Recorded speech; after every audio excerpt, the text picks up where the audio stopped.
Welcome top news today. Amid Republican cries for his job, the main question surrounding Special Counsel Robert Mueller's investigation into Russian meddling in last year's election as the country turns to 2018 is who or what's next. Related, Mueller should be fired and dismissed. Congressman says based on reports, it's possible the president's eldest son, Donald Trump Jr., and Vice President Mike Pence could be engulfed in Mueller's investigation in the new year. Keep up with this story and more by subscribing now. To date, 4 former members of President Donald Trump's campaign have already been claimed by Mueller's probe. Former campaign manager Paul Manafort and campaign official Rick Gates were handed a 12-count indictment, and a potential trial looms next year, while ex-campaign foreign policy advisor George Papadopoulos and former national security advisor Michael Flynn each pleaded guilty to lying to the FBI about contact with Russians. Flynn is now cooperating with Mueller's team. That means what Trump administration officials, including Pence, knew about his lies and misdeeds could be the special counsel's next step. The former Indiana governor recently gave a far different statement about whether he knew Flynn had lied to him about meetings with former Russian ambassador Sergei Kislyak. "What I can tell you is I knew that he lied to me," Pence told CBS News during a trip to Afghanistan earlier this month, "and I know the president made the right decision with regard to him." During the transition last year, Flynn reportedly spoke to Kislyak about sanctions put in place by former President Barack Obama as punishment for Russia's meddling in the election. Senior U.S. officials believed Flynn could have made it appear as if the incoming Trump administration would lift those sanctions. According to the Washington Post, the sanctions included kicking out Russian diplomats and closing 2 diplomatic compounds, one in New York and one in Maryland, believed to be headquarters for espionage. Pence's admission of knowing Flynn lied to him appeared to contradict what he said on national television in January, just 5 days before Trump was inaugurated.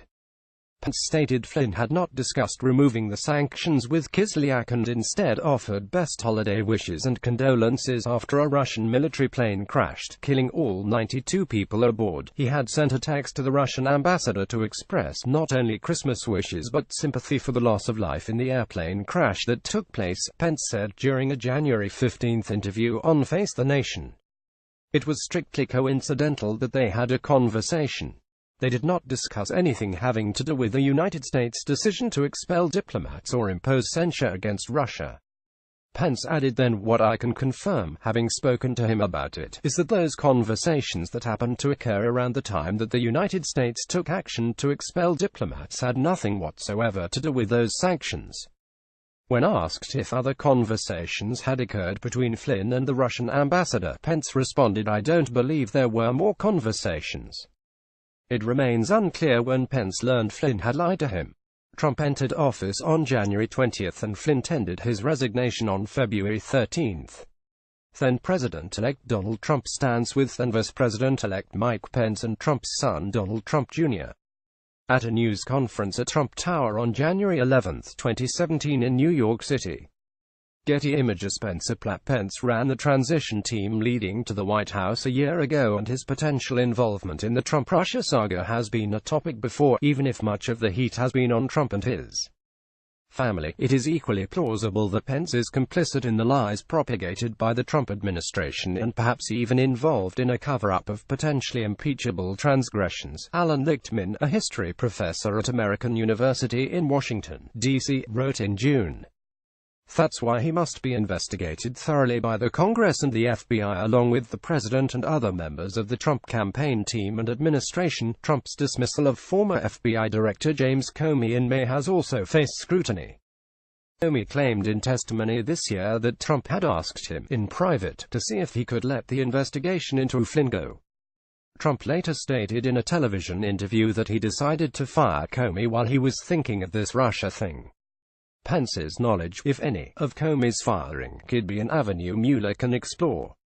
Comey's dismissal has reportedly been a focus of the special counsel's probe, and CNN reported earlier this month that Mueller could interview Pence. With Flynn's cooperation, Trump Jr. may be a target of Mueller's as well. He was heavily involved in the campaign, the transition, and an infamous June 2016 meeting at the family's New York Tower involving a Russian lawyer with links to the Kremlin in an effort to gain political opposition research on his father's former political foe, Democrat Hillary Clinton. Manafort and current White House senior advisor and Trump Jr.'s brother-in-law, Jared Kushner, also attended the meeting.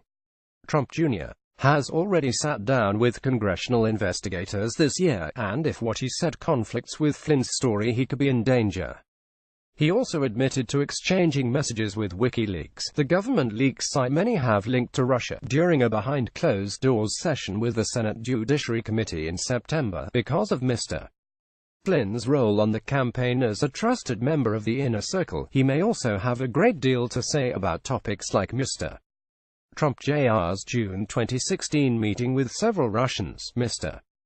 Manafort and Mr. Kushner, or about the Trump science contacts with WikiLeaks. University of Minnesota law professor Richard Painter and Citizens for Responsibility and Ethics chairman Norman Eisen wrote in an op for the New York Times published this month. Both were former White House ethics lawyers. They added, if Mr. Flynn's recollection is not the same as what Trump the Younger told Congress, Don Jr. is in serious trouble.